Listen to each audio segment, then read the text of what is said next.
like to see here tonight. Are you happy with that? And Minister, I presume you're happy. That's very good.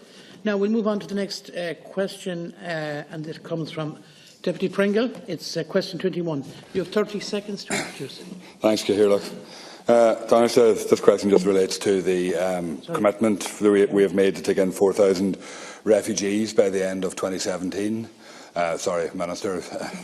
And just to try and get to actually the rub of the problem is to see where actually the problems are and the delays are in relation to us living up to our international commitments, because there certainly seems to be a feeling out there that the government isn't too sorry to see that the delays are there and that there's been very slow in the uptake at this stage.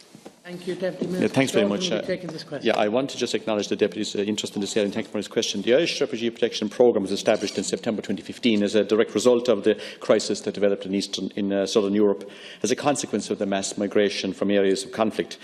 Under the programme, the Government has pledged to accept a total of 4,000 persons into the state by the end of 2017 through a combination of relocation from Italy and Greece and resettlement from Jordan and Lebanon.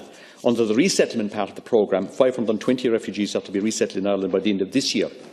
To date, 486 refugees have been admitted to the state under this part of the programme. Sufficient cases have already been selected during a mission to Lebanon earlier this year to ensure that the remaining refugees in this quota of 520 will be taken in by the end of 2016, ahead of schedule. In addition, the Government recently announced that it is extending the resettlement programme to take in a further 250 refugees from Lebanon in 2017, that's next year.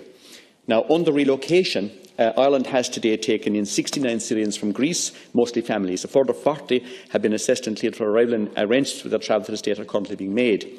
Last week, officials interviewed a group of 63 people in Athens who, once cleared for travel, are expected to arrive in October.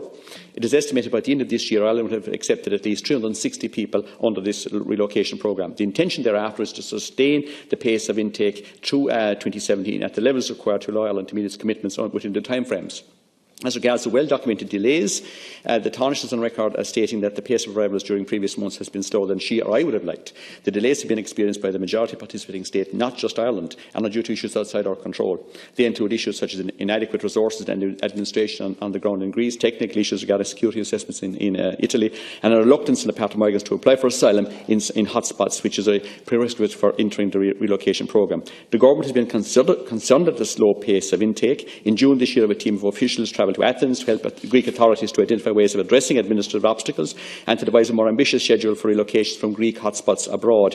Irish officials also helped to deliver information sessions for potential relocation applicants aimed at encouraging them to take up places on offer in Ireland rather than remaining in limbo as unregistered migrants. Most recently, I spoke with colleagues from Italy and an official travel to Italy to address the delays there. And we expect following that these issues will change. Thank you, Minister. You have an opportunity to come back. Thank you. Yeah, sure. Deputy Pringle. Minister, thanks for your response there, and I look forward to seeing the full thing and trying to get it in writing. I'm just wondering, it seems that there is problems on the ground in terms of the hotspots, particularly in Italy, where the Italians don't want Gardaí on their territory, and they have said that they don't want. I suppose potentially it could be police from 27 member states operating in relation to their territory, and that might be causing some of the problem. I'm just wondering, what personnel do we have on the ground in the hotspots at the moment, and what's the makeup of those? And also, I'm just wondering what all can be done to actually speed up these agreements. And surely, if the Italians can do the work that the Guards were going to do when they were processing there, surely we could live with that, and the Italians could stand up for that. And maybe I might have some more questions afterwards. Thank you, Deputy Minister. Yeah, just on the Italian situation, the issue was technical and related to member states conducting, as the Deputy has said, security assessments of groups being allocated to them under relocation. National security is a competency that remains the sole reserve of each individual member state, and Ireland already has arrangements in place to allow gather detectives to travel to Greece to interview people assigned to Ireland. Unlike Greece, however, as the Deputy has said, Italy, for various reasons, had a difficulty with allowing police officers from member states carry out this function on Italian soil. Following diplomatic efforts by me very recently and Irish officials, a compromise has been tabled which is likely to resolve the matter to all member states' satisfaction. Carrying out security assessments of large groups of refugees arriving in the state is common practice. and has been taking place under Ireland's resettlement programme for many years. The government gave a commitment to the Irish public when establishing the programmes that security assessments would be carried out on asylum seekers. Okay. I would also say just the awful events in Appello this week remind us of the terrible suffering inflicted on the people out there, and I call on all sides now to work towards an end to this horrendous conflict, as I'm sure everyone else does here as well, which has resulted in loss of life and home for so many Syrians. Thank you, Minister. You have an opportunity to come back. And Deputy Pringle, we promised Deputy Wallace you could make a short contribution, but you can have your minute now, and then I'll let Deputy Wallace in. Well, I just have a very, very quick question, yeah, Chair, and then I'm happy to give way to my colleague, Deputy Wallace.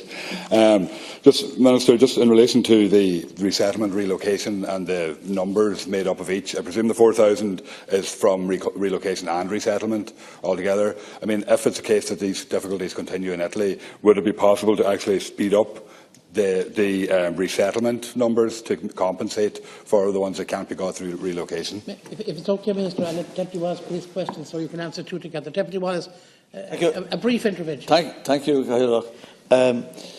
Minister, back in April, both myself and Claire Daly raised the issue of unaccompanied minors in Calais, and we pleaded with Minister Flanagan to send people to Calais to process, and Dunkirk to process some of the people there and see if it was possible we could take some in. And it wasn't going to cost the state a penny, given that Irish families were prepared to take them in. And I promised to take one myself. Now, we contacted TUSLA and were promised a meeting to talk about how the process of resettlement for unaccompanied minors worked. Then nothing, no replies to emails, no meeting, and no understanding of how to move forward. Now, there's 1,000 unaccompanied minors in Calais at the moment. Calais is going to be flattened before the end of October. The French admit they only have facility for about 260 of these unaccompanied minors. Minister, would the Irish Government please consider taking in unaccompanied minors, sending people there to process them? There's an Irish woman on the ground called Karen Moynihan who has been working with the Refugee Youth Service there, and she's a brilliant individual and has done a number of reports. And if you could communicate with her, seriously, the last time the camp was cleared, 129 kids disappeared. The same, worst will happen this time. Surely we can do something.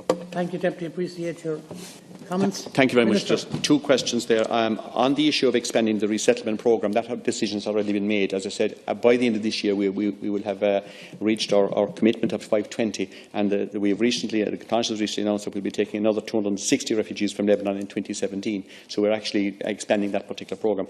On the Calais issue, and again, I want to acknowledge the Deputy's personal interest in this and the work he's done in this area already. Persons currently in another EU member state, including those in the camps in Calais, and who are in need of international protection, are entitled to make an application for asylum in that country should they wish to do so. We also need to bear in mind that a defining characteristic of the people in Calais has been their very strong desire to go to the UK as their ultimate destination, and that this is unlikely to change. Put it simply, France has to date been facilitating the UK's desires to control its borders by preventing crossings at Calais. Moreover, President Hollande, recognising the situation in Calais, as the Deputy has said, is both intolerable and unsustainable, has signalled in the past few days his intention to disband the camp completely and have its occupants dispersed to accommodation centres throughout France, a move that should be broadly welcomed by all, I think. In the circumstances, any unilateral initiative from Ireland regarding this situation in France at a particular juncture would, in my view, be wholly inappropriate. Thank you, Minister. And I know we went over time on that, but